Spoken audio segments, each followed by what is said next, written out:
안녕하세요 여러분, 도쿄뮤식입니다.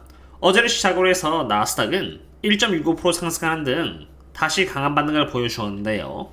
엔비디아가 상승에 있어서 약 33%를 차지하였고 테슬라가 16% 정도를 차지하면서 엔비디아와 테슬라가 강하게 상승을 주도했다고 볼 수 있습니다. 특히 엔비디아의 경우는 이렇게 8월 23일이라는 실적을 앞두고 무려 8%나 상승을 해주었는데요. 제가 오늘 아침에 미리 멤버십 분들과 네이버 구독자분들을 상으로 분석을 드렸지만 옵션 현황에 있어서 콜옵션이 이렇게 $500의 위치에 강하게 잡혔기 때문입니다. 그리고 참고로 이렇게 많은 콜옵션 물량들의 만기일은 여기 8월 25일로 바꿔서 말하자면 콜에 베팅한 이렇게 많은 투자자들이 엔비디아의 실적은 이번에 정말 굉장히 좋을 것이다 라고 바라보고 있는 것입니다. 물론 구체적으로 이러한 양상이 무엇을 의미하는지는 이미 멤버십 분들께 다 설명을 드렸기 때문에 이 부분 이상으로 분석을 드릴 수는 없지만 결론을 말씀드리자면은 엔비디아에 있어서 실적은 지난번 가이던스를 우선 만족해줘야 하고요. 엔비디아의 높은 밸류에이션을 만족할 만한 그런 엄청난 가이던스가 나왔을 때 이렇게 잡힌 포지션들의 기대감을 충족시켜줄 수 있을 것입니다. 하지만 만약 생각 이하로 실적이나 가이던스가 잡힌다면은 이렇게 많은 콜 포지션들이 굉장히 빠른 속도로 녹아 없어짐에 따라서 원래 하락보다 더 큰 폭으로 변동성이 있을 수 있기 때문에 양날의 검이 존재한다는 부분은 미리 알고 투자했으면 좋겠습니다. 엔비디아와 테슬라로 인해서 지수는 올랐지만 여전히 지수를 지탱하는 펀더멘탈은 변함없이 빈약합니다. 가장 먼저 채권을 보도록 하겠는데요. 30년 국채금리는 4.47%를 기록하고 있고요. 10년 국채금리의 경우는 4.35%를 갱신하는 등 채권 시장인 지금 인플레이션이 얼마나 강한지를 수치적으로 보여주고 있습니다. 국채금리가 저평가라고 과거부터 분석을 해왔고요. 여전히 제값을 받지 못하고 있지만 국채금리의 방향은 계속 강한 인플레이션을 반영해 나가고 있는 것입니다.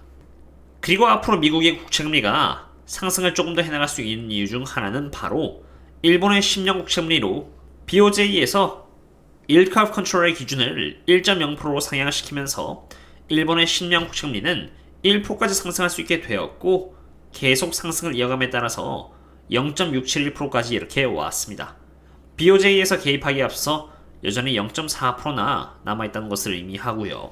보시면 이렇게 일본의 국채금리 커브가 상승하름에 따라서 미국의 국채금리도 함께 상승하는 상관계를 볼 수 있는 만큼 일본의 국채금리 상승은 미국의 국채금리에게도 상방 압력을 가하게 됩니다.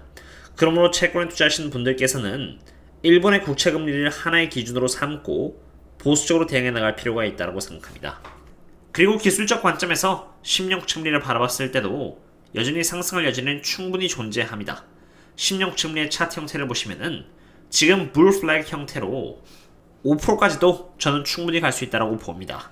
그리고 30년 국채금리 또한 그렇게 달갑지 않은 상태인데요. 30년 국채금리는 4.46% 정도에 위치한 상태로 저항선을 이미 한 차례 깼고요. 여기 4.75%까지는 저항선이 특별히 없는 상태로 지금 30년 국채금리의 위치는 2010년에서 2011년 이후로는 볼 수 없었던 수준의 상태인 것입니다. 국채금리가 이렇게 높다는 것은 주식시장에 있어서 펀더멘털이 약해졌음을 의미합니다. 그러므로 지금 국채금리가 이러한 양상을 보이고 있는 상태에서 어제 잠깐 반등을 해줬다고 다시 대세 상승장이 돌아졌다고 보는 것은 너무 빠른 생각이라고 봅니다. 게다가 보시는 것처럼 달러는 이렇게 꾸준히 상승세를 유지하고 있는 상태입니다. 103.50달러의 저항선을 깨려고 노력하고 있는데 만약 달러가 103.50을 넘어선다면은 달러는 충분히 104를 넘어서 105까지도 갈 수 있으므로 이러한 부분은 정말 주식시장에서는 큰 리스크인 것입니다. 오늘 출장을 갔다 와서 그런지 정말 피곤하지만 어쨌든 10년 국채금리가 왜 저평가인지에 대해서 업데이트를 하고 마무리 짓도록 하겠습니다. 우선 10년 국채금리는 1961년을 시작으로 해서 꾸준히 PCE Year over Year Inflation Rate보다 높은 위치에 있어 왔습니다. 이렇게 초록색깔 영역이 있다는 것을 볼 수 있는데 초록색 영역은 10년 국채금리가 PCE보다 높다는 것을 의미하는 것이고요. 빨간색은 그 반대입니다. PCE Year over Year Inflation Rate에 대비해서 10년 국채금리가 더 높은 위치에 있었던 적은 손에 꼽히는데요. 그때가 인플레이션이 정말 심했던 1974년대와 1975년이고 아주 눈꼽만큼 높았던 적은 여기 2011년과 2012년 그리고 2016년이었고 보시다시피 지금은 꽤나 오랜 기간에 걸쳐서 사실 역사적으로 가장 오랜 기간에 걸쳐서 PCE Year over Year Inflation Rate가 10년 국채금리보다 이렇게 높게 자리 잡아왔습니다. 바로 그러한 이유에서 저는 꽤나 오랜 기간에 걸쳐서 10년 국채금리가 얼마나 저평가에 있으며 채권은 앞으로 하락할 가능성이 밸류에이션상 높으니 보수적으로 바라봐야 한다고 계속 멤버십 분들께 말씀드려 왔고요. 10년 국채금리는 결국 높아졌으며 여전히 상승할 확률은 꽤나 높습니다. 결국 둘 중에 하나입니다. 여기 파란색인 PCE 인플레이션 레이트가 가파르게 하락함에 따라서 자연스럽게 하얀색인 10년 국채금리가 더 높은 위치로 상대적으로 가면서 초록색 영역으로 돌아오던가 혹은 유가가 강세를 보여줌에 따라서 인플레이션이 크게 변동성을 보여주지 않는다면 움직이는 쪽은 이렇게 10년 국채금리로 그렇게 되면 당연히 채권이 주식시장 대비 더 매력적이게 됨에 따라서 주가는 하방 압력을 받는 것입니다. 그리고 지금 이 상태에서라면은 10년 국채금리는 5.05%의 수준까지도 올라갈 수 있을 것이라고 보고 있습니다. 몇 달에 걸쳐서 불 플래그 패턴이 잡혔고요. 컨티뉴에이션 패턴이 잡혔기 때문에 기술적 차트 관점에서 본다면은 5.05%는 충분히 가능하고요.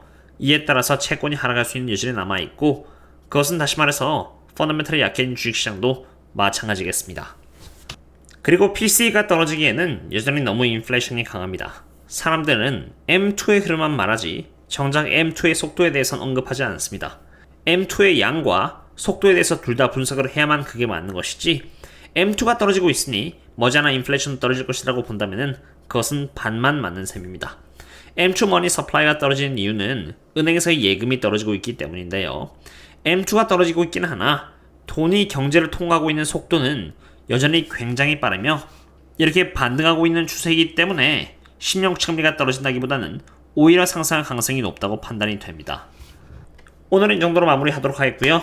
오늘 장에 대한 리뷰는 제가 내일 또 아침에 멤버십 분들과 네이버 구독자분들 대상으로 이렇게 업데이트를 해드리도록 하겠습니다. 아마 내일 영상은 없을 것 같고요. 그럼 다음에 또 다른 분석과 함께 시작하도록 하겠습니다. 그럼 다음에 또 만나요. See you later.